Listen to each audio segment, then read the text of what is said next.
Welcome to YNU 5 Photos, coming to you from the campus of Yokohama National University, here in Yokohama, Japan's second city. My name is Alec Macaulay. This is a broadcast for English language learners here in Japan and overseas. On the show, guests come in and talk about 5 photos that are important to them. Today, Neil from Coventry, who now lives in Okayama, is here. Hello, Neil. Hello, Alec. Tell me about photo number 1. Well, actually, none of these are photos. They're all cards that were sitting on my bookshelf. Mm-hmm. But they all have good memories for me. Okay. Photo number 1 is a birthday card from my parents, Mm-hmm. and it shows a fishing boat. And of course, it's a painting, but it's very reminiscent of where my father comes from in the north of Scotland, even further north from where you live. Mm-hmm. And it's not exactly like fishing boats in the north of Scotland, but it's close enough. And Right. I used to go on holiday every summer. Well, my father comes from this place called Buckie, Mm-hmm. and the boat has got FR written on it, which there's another town just along the coast called Fraserburgh, Mm-hmm. and that's probably where this boat comes from. And then the boats from my father's town had BCK written on them, Right. which means Buckie. Right. And so it's a very nostalgic picture for me in my childhood when I Is used to go Okay. on holiday. Is the Scottish side of your family fishermen? Well, my father, he's a teacher, but his father was a fisherman, Right. and then so my grandfather, who I never met because he died before I was born, Okay. but he took my father fishing at a very young age, deliberately to make him hate fishing. Mm. He took him in a very violent storm, and he was very ill and sick, and of course he didn't really want to go back on a boat after that. Right. And that was my grandfather's way of sort of trying to push his son away from fishing, because Right. it's a very dangerous job. That's a very tough industry, and yeah. That's right, yeah. Mm. And people die every year. You can see in the news, people from Buckie die, Mm. Mm. and so my father didn't go into the fishing business. Have you been on a fishing boat yourself? Yes, there's quite a big harbour in Buckie, and if you just go down to the harbour, you can, especially if you go with somebody who lives there, you just get introduced to the different fishermen, and they'll take you out. And Right. I remember going out once, and you had a line with about 50 hooks on Mm. it, and you just put this line into the sea, and then pull it up a few minutes later, and there's 50 fish on the hook. One fish per hook. It's amazing kind of way Right. to go fishing. Do you think you could be a fisherman? I do like fishing, but I don't think I could be a fisherman. It's just too tough. Right. You have to go out in the middle of the night and spend days at sea in very dangerous conditions. So Right. no, I don't think I could be. Okay. Let's move on. Photo 2. Photo 2 is a painting.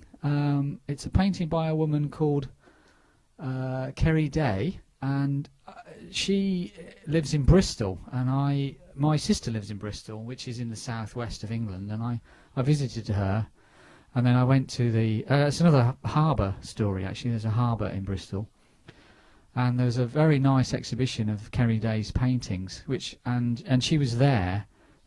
Sort of talking about her work, and I really liked her Mm-hmm. and the work that she did, and basically all of them were nude women, Mhm. but most of them had some kind of disability, as Kerry Day has a disability too. And What kind of disability?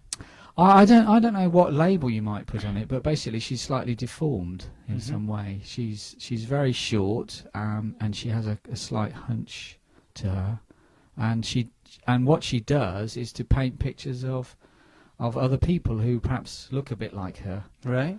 And so I was very impressed with her art, and also herself. She was she was very upfront about her disability and who she was, and not Yeah. covering up and hiding. Personality-wise, what kind of person is Oh, she? just a little bit shy, but Mm. very sort of sparky and proud of herself. Once Mm. you talk to her, Mm-hmm. yeah. Mm. Okay, thanks very much. And the next photo?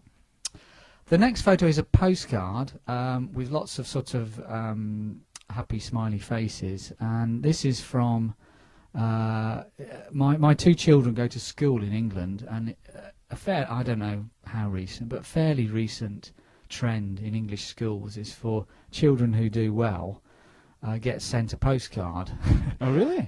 saying well done at school. I've never heard of this. And so my two kids occasionally get these postcards. How occasionally? Very occasionally. And so I did think about collecting them and making a little bit of art out of them. So I'm slowly building up a collection of these postcards. But I haven't got enough.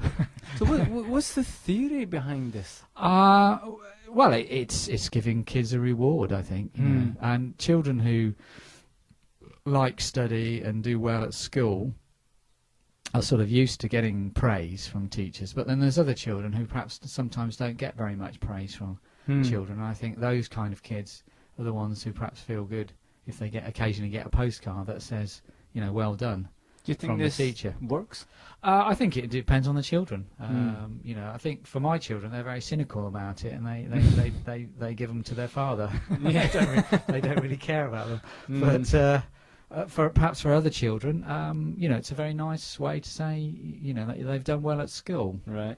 and perhaps more importantly, to show their parents who perhaps don't know how well they're doing at school.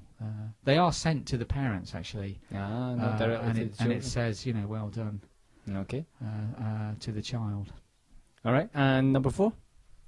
Number 4 is a picture of a character from a British comedy series called Little Britain, and so this is Vicky, and living in Japan.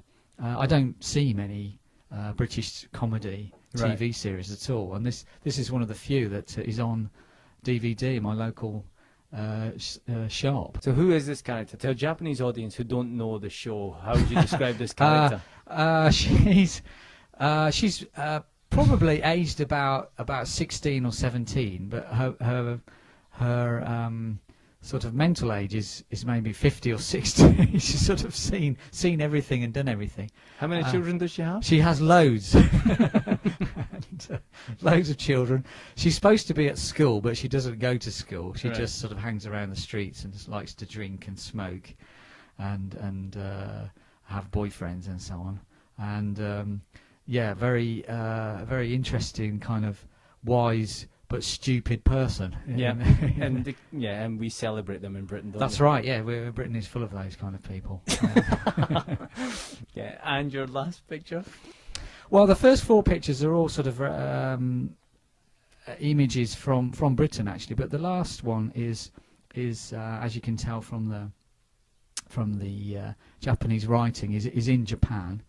And this is a little bit of advertising from somebody who's now a friend of mine, but when I met her and she gave me this little poster, she wasn't a friend, but she's called Teresa, and she's an artist who works near Okayama. And these are pictures of hats, and she does make hats and bags and things, but what she's really good at is making dyed hangings, and I've got beautiful dyed hanging in my apartment, which my wife bought a couple of weeks ago. And yeah, it's just really great to see somebody who's making a living from art, because it's pretty difficult to do that. Yes, and it is. she, I think, is really, really good and very dedicated, and I really enjoy looking at what she makes. Okay, thanks very much. Oh, pleasure.